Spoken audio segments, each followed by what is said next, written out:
A laugh echoed from inside the coffin home. Arching harumphed.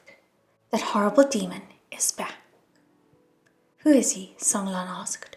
Why is he here? Some bad guy, Arching whined. He won't even tell us his name. Who knows who he is? Dao Zhang rescued him, and now the horrible man spends his whole day wrapped around him. I hate it to death. Shock and fury mingled over Songlan's face, his complexion turning simultaneously white and green. After a moment, he said, Quiet. Frightened by his expression, Arching indeed made no sound. The two held their breaths and silently crept up to the wall of the coffin house. One stood next to the window, and the other crouched beneath it. Inside, they heard Xiao Xingchen speaking. Whose turn is it today? The moment Songlan heard his voice, his hand started shaking so intensely that even Arching could clearly see it. How about we stop taking turns from now on? Change things up, Yang said. Of course you bring this up now that it's your turn. What method do you suggest? There are 2 sticks here. If you draw the long one, you won't go. But if you draw the short one, you will. How about it? After a moment of silence, Yang started chortling. Yours is the short one. I won. You go. All right, I'll go, Xiao Xingchen replied with resignation. It sounded as though he had risen and was walking toward the door. Very good. Come out quickly, Wei Wuxian thought. It's best if Songlan just snatches him away and starts running. But after Xiao Xingchen had taken no more than a few steps, Yang spoke once more. You can come back. I'll go. Why are you now willing to go again? Xiao Xingchen asked. Yang stood up too. Are you stupid? I tricked you right then. I drew the short stick. Only, I had already hidden another, even longer stick. No matter which stick you drew, I could pull out a longer one. I was just picking on you for being blind. After teasing Xiao Xingchen a bit, Yang picked up his basket and strolled leisurely out the door. Arching looked up at Songlan. His entire body was shaking, but she was unable to comprehend why he was so furious.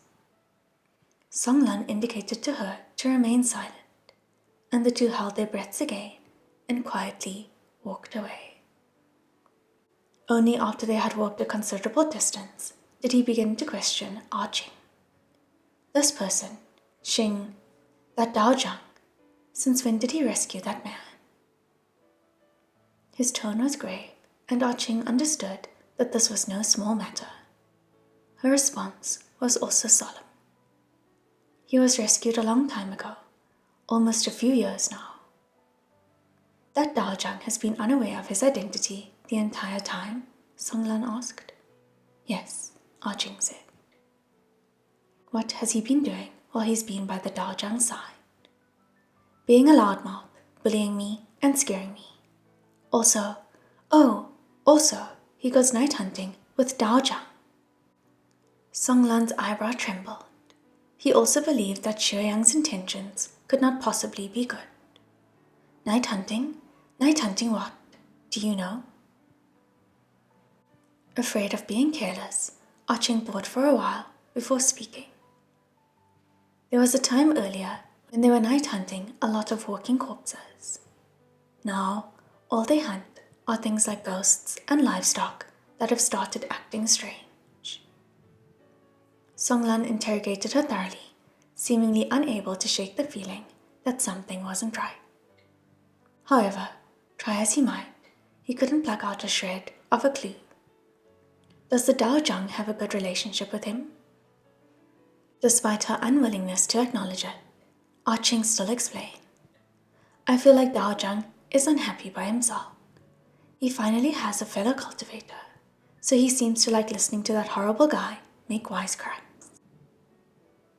Black clouds shadowed Songlan's face. He appeared both angry and disturbed. In the midst of his great confusion, he knew only one thing for certain. He absolutely could not allow Xiao Xingchen to find out what had happened. Don't tell the Daojang anything unnecessary, he said. Once he finished, he schooled his expression and turned to pursue Xueyang. Daojang, are you going to go beat up that horrible thing? Arching asked. But Songlan was already far gone. Not only is he going to beat Xueyang up, he's going to skin him alive, Wei Wuxian thought. Xueyang had been carrying a basket when he walked out the door, so Arching knew that he would take the road they followed when they went to buy groceries. She took a shortcut through a nearby forest, flying like wind the entire journey, her heart thumping wildly. After pursuing Xueyang for a period, she finally saw his silhouette before her. In one hand, he was holding the basket, which was stuffed full of greens, radishes, steamed buns, and the like. He yawned as he strolled lazily along. It seemed he had finished shopping. Arching had a habit of hiding away in order to eavesdrop. So she stealthily crouched in the shrubbery at the edge of the forest and followed him, creeping along. Suddenly, Songlan's cold voice came from up ahead. Xueyang. As though someone had thrown cold water directly in his face or slapped him awake in the middle of a dream, Xueyang's complexion turned an exceptionally ugly color at once. Songlan emerged from behind a tree, his sword already drawn and in his hand, the tip of the blade pointed downward. Xueyang feigned astonishment. "Aya, aren't you Song Daojang? You visit so rarely. Are you here for a free meal?" Songlan lifted his sword and thrust at him, but Xueyang took Zheng Zai out from his sleeve and parried. The younger man retreated several steps and placed the grocery basket next to a tree. "You shitty priest, I came out to buy groceries on a whim, and then you motherfucker had to show up and ruin the scenery." In the grip of wild fury, Songlan closed in on Xueyang, threatening his life with each blow. "Exactly what kind of trick are you playing, you treacherous toad? What are you trying to accomplish by hanging around Shao Xingchen for so long?" I was wondering why Song Daojang was holding back. Turns out he wants to ask about this, Xueyang said, laughing. "Speak," Songlan shouted in a rage. "Why would a piece of scum like you do something nice like helping him night hunt?" Sword energy brushed past Xueyang, slicing a gash into his face. Unperturbed, he said, "Wow, Song Daojang knows me so well." Between the two, one had walked the path of a proper Taoist cultivator, whereas the other had carved his own wild road with fire and death. Songlan's swordsmanship was clearly better than Xueyang's. With a single thrust, he stabbed Xueyang through the arm. "Speak." If not for the disturbing nature of the situation and Songlan's desperate need for answers, the sword might have impaled not his arm, but his neck. Despite the wound, Xueyang's expression remained unchanged. "Do you really want to hear what happened? I'm afraid you'll go insane. There are some things that you're better off not knowing." "Xueyang, my patience with you has limits," Songlan said coldly. There was a clang. Xueyang parried a thrust and aimed at his eyes. "Fine, here's what you insist on hearing. Do you know what your dear friend, your intimate friend, has done? He's killed many, many walking corpses. He cut down monsters and exterminated ghosts, asking nothing in return. Very touching. Though he dug out his eyes for you and blinded himself, fortunately, Shuanghua can point him toward corpse energy on its own. Even more wonderfully, I discovered that Shuanghua can't tell the difference between living corpses and dead ones. So, if you just cut off the tongues of people who've been poisoned with corpse poison to keep them from talking." Xueyang's explanation was meticulously detailed. Songlan's hand shook so hard it traveled all the way through his blade. "You bastard! You're worse than a beast, you monster." "Song Daojang, sometimes I think educated people like you are at a horrible disadvantage when it comes to cursing people out," Xueyang said. "You just repeat the same few words, so unoriginal So toothless. I stopped using those words when I was only 7. In an uncontrollable fury, Song Lan struck again, lunging at Xue Yang's throat. You took advantage of his blindness and deceived him so cruelly. The attack was fast and ferocious. Xue Yang narrowly avoided death, but the blade still pierced his shoulder. Yet he acted as though he hadn't felt it. He didn't even furrow his brow. His blindness? Song Daozhang, have you forgotten who he dug out his eyes and blinded himself for? When Song Lan heard this, both his expression and his movements grew rigid. Xue Yang continued, "What position are you denouncing me from? Your position as his friend? Don't you feel ashamed to call Shao Xingchen your friend?" Song Daozhang, do you need me to remind you of what you said after I massacred everyone at Bai Yun Monastery? Shao Xingchen was worried for you, and he came because he wanted to help you. But what was your attitude toward him then? What did you say? Song Lan's heart was in utter turmoil.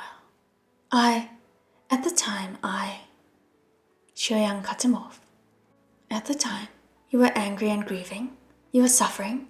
Your heart had been shattered. You were in anguish and had no place to let out the fire. So you took your fury out on him. To be fair, the reason I slaughtered your monastery was indeed because of him. So taking out your anger on him was excusable and just what I wanted. Each word was a vital blow.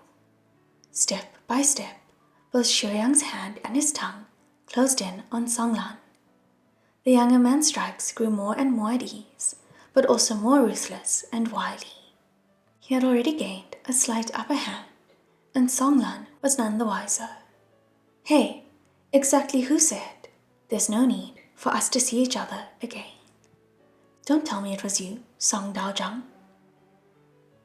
Shao Xingchen listened and followed your command. Once he dug out his eyes and gave them to you, he disappeared from your presence. So why are you running after him now? Aren't you making things more difficult for him? Shao Xingchen Daozhang, do you agree? Startled, Song Lan froze mid-attack. He could only have fallen for such a trick because, by that point, Xue Yang had already thrown him entirely off his rhythm and scrambled his mind and emotions. Of course, Xue Yang could not pass up such an exquisite opportunity. With a wave of his hand, he scattered corpse poison into the sky. It sprinkled down all around them. Prior to this, such meticulously refined corpse poison was unheard of, including by Song Lan. He breathed in several mouthfuls. Immediately, he knew he had walked into disaster and started coughing repeatedly. But Xue Yang's Jing Zai was waiting, long ready for its chance. The tip of the blade flashed and flew into Song Lan's mouth. In an instant, Wei Wuxian's vision went dark. Arching had shut her eyes in fright. But he already knew. This was the exact moment Song Lan's tongue had been severed. The sound was terrifying. The rims of Arching's eyes grew hot, but she clenched her teeth as though her life depended on it, remaining silent. Her eyelids trembled as she opened her eyes again. With great difficulty, Song Lan had propped himself up on his sword. His other hand was covering his mouth, but blood gushed in an endless stream from the cracks between his fingers. With his tongue suddenly severed through Xue Yang's scheming, Song Lan was now in so much agony that he could hardly walk. However, he still pulled his sword out of the ground and staggered towards Xue Yang. He lunged at the youth, but Xue Yang dodged effortlessly, his whole face twisted into a smirk. The next moment, the reason for the smirk became clear to Wei Wuxian.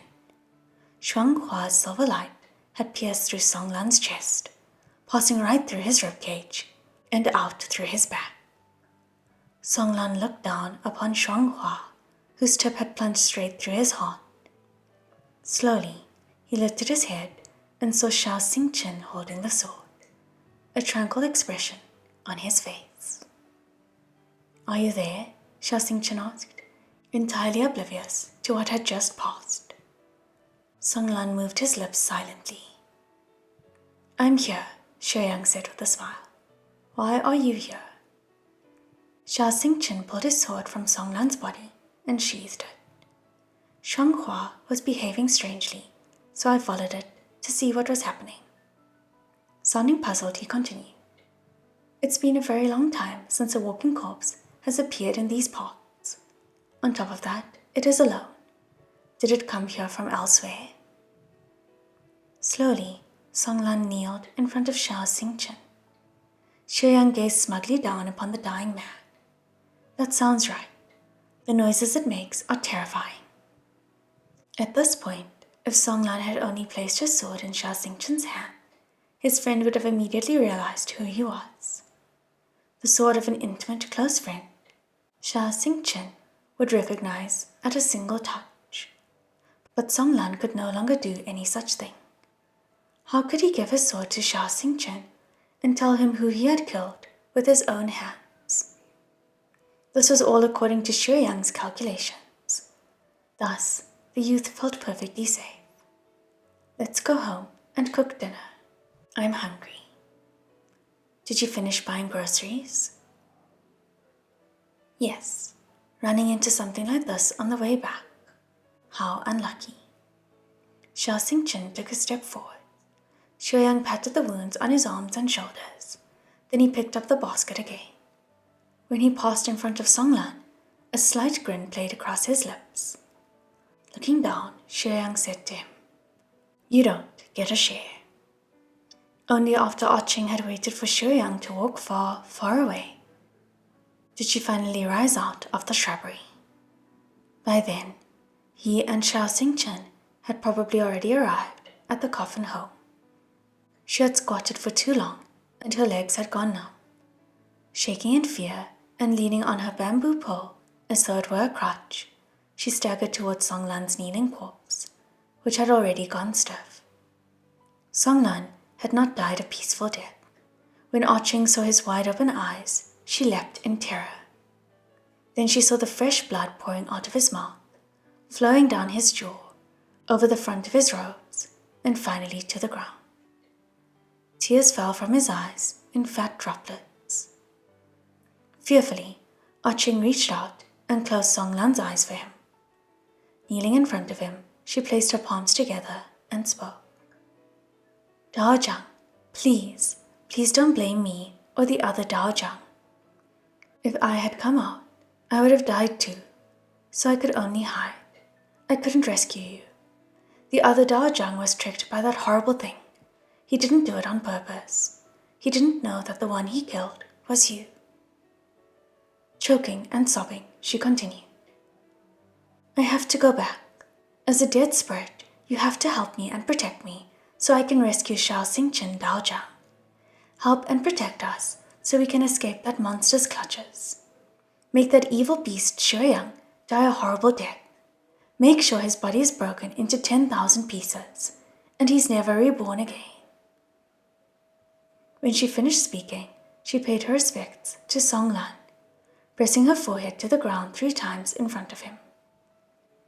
She forcefully wiped her face a few times, then stood up. Summoning her strength, she walked toward Yi City. By the time she arrived at the coffin home, it was already dark. Xia Xingchen sat by a table, paring an apple. He appeared to be in a very good mood. He had even carved the pieces of the apple into the shape of rabbits. To anyone's eyes, he would have looked like no more than a mischievous young man. No one would have suspected him of doing what he had done earlier.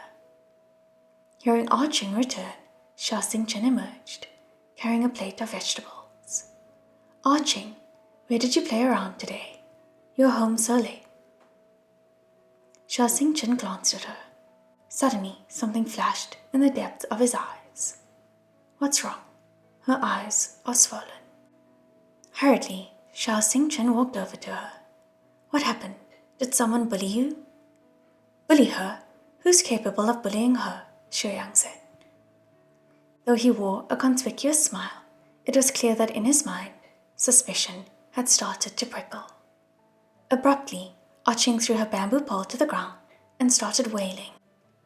Her tears mingled with mucus as they ran down her face, and her breaths came in stops and starts. Sobbing, she ran into Sha Xingchen's arms. Am I ugly? Am I really that ugly? Dao Zhang, tell me, am I really so ugly? Sha Xingchen patted her on the head. Of course not. Arching is very pretty. Who told you you were ugly? You're ugly as sin, and you're even uglier when you're crying, Xiaoyang said disdainfully. Don't act like this, Sha Xingchen reproached him. Arching's sobs grew even more violent. Dao Zhang, you can't even see me, she said, stamping her feet. What's the point of telling me I'm pretty? You could only be tricking me. He can see, and he says I'm ugly. It looks like I really am ugly. Ugly and blind. Seeing her throw such a fit, the two men naturally came to believe that she was upset because she had run into some children somewhere outside who had probably shouted monikers like hideous monster or blind, white-eyed hag at her. You're running home crying just because someone called you ugly, Xiaoyang said scornfully. Where did your normal boorish attitude go? You're the boor, Arching cried. Dao Zhang, do you have any money left? Sha Xingchen paused and looked rather embarrassed. I think, probably yes. I have some. I'll lend it to you, Xiaoyang interjected. You've been eating and living with us for so long, but if we need to use a bit of your money, we still have to borrow it, Arching spat. You miserly ghoul. Aren't you ashamed? Dao Zhang, I want to buy some pretty clothes and jewelry. Will you come with me? So she's trying to lead Sha Xingchen out, Wangxian thought. But what if Xiaoyang wants to go with them? Then what will she do? Of course I can, but I can't help you see whether or not something suits you, Sha Xingchen said. I'll help her look, Xiaoyang interrupted again. Arching leapt up and nearly collided with Sha Xingchen's jaw. I don't care. I only want you to come. The last thing I want is him there. He'll just tell me I'm ugly. He'll call me little blind one. As she had thrown irrational tantrums on more than a couple of occasions, the two were well accustomed to such behavior. Xiaoyang made a face at her, while Sha Xingchen said, All right, how about tomorrow? I want to go tonight, Arching said. If you go tonight, the market will already be closed. Where would you buy anything? Xiaoyang said. Out of options, Arching could only reply, Fine, then we'll go tomorrow. It's a deal. Now that her plan had been foiled, Xiaoyang was certain to become suspicious again if she continued to whine about going out. She had no choice but to drop the issue, sit at the table, and eat her meal. Though Arching's earlier act had been completely natural, and she had appeared perfectly normal, her stomach had been tense with anxiety from beginning to end. Even now, the hand she used to pick up her bowl was still shaking. Sitting just to her left, Xiaoyang took sidelong glances at her, and the muscles in her leg started to go taut again. Afraid she wouldn't be able to force any food down, she pretended that her rage had made her lose her appetite and spat out everything she put in her mouth. She stabbed at her bowl viciously with her chopsticks, muttering curses.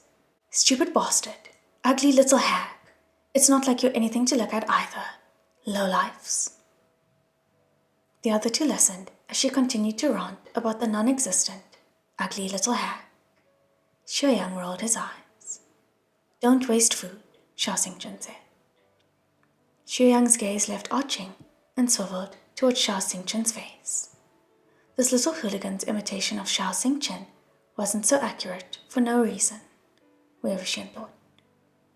After all, he used to sit across the table from Sha Xingchen daily and had every chance to carefully observe him. However, Sha Xingchen was completely unaware of the pair of eyes fixed upon his features. After all, he was the only genuinely blind person sitting in the room. After dinner, he gathered up the bowls and chopsticks and went into the other room. Unable to sit still, Arching intended to accompany him, but Xiaoyang abruptly called out to her, Arching! Her heart flew into her throat. Even Wangxian could feel the prickles of fear exploding over her scalp. "Why are you suddenly calling my name?" she said. "Weren't you the one that said you didn't like for me to call you, little blind one?" "Humph. When someone like you is being nice for no reason, it means you could only be up to no good. What exactly are you trying to do?" Xiaoyang smiled. "Nothing. I just wanted to teach you what to do the next time someone shouts at you and calls you names." "Oh, say it then. What should I do?" Arching replied. "If some girl calls you ugly, make her uglier. Take a knife and cut up her face a dozen or so times, so that she's too afraid to go outside and talk to anyone for the rest of her life. If someone mocks you for being blind, take your bamboo pole, sharpen it, and stab them once in each eye so that they'll be blind too. See if they still have the guts to insult you." Arching's hair stood on end. Pretending that she thought he was just trying to frighten her, she replied, "You're trying to scare me again." "Humph. Believe that if you want." Once Xiaoyang finished speaking, he pushed the plate with the rabbit-shaped apple pieces toward her. "Have some." As they looked upon the adorable, precious apple rabbits with their red skin and pale flesh, Arching and Wangxian felt waves of cold loathing seep into their hearts. Bright and early the next day, Arching started pestering Xiao Xingchen to take her out to buy pretty clothes and makeup. Disgruntled, Xiaoyang said, "If you two leave, then won't I have to buy today's groceries again?" "If you do, so what?" Arching said. "How many times has Dao Zhang gone out to buy them? You're always playing tricks and bullying Dao Zhang to get yourself out of doing your fair share." All right, I'll buy them. I'll go right now," Xiaoyang said. After he left, Xiao Xingchen said, "Arching, aren't you finished getting ready yet? Will we be able to go now?" She only entered the room when she had determined that Xiaoyang was long gone. As she closed the door and spoke, her voice trembled. "Dao Zhang, do you know anyone called Xiaoyang?"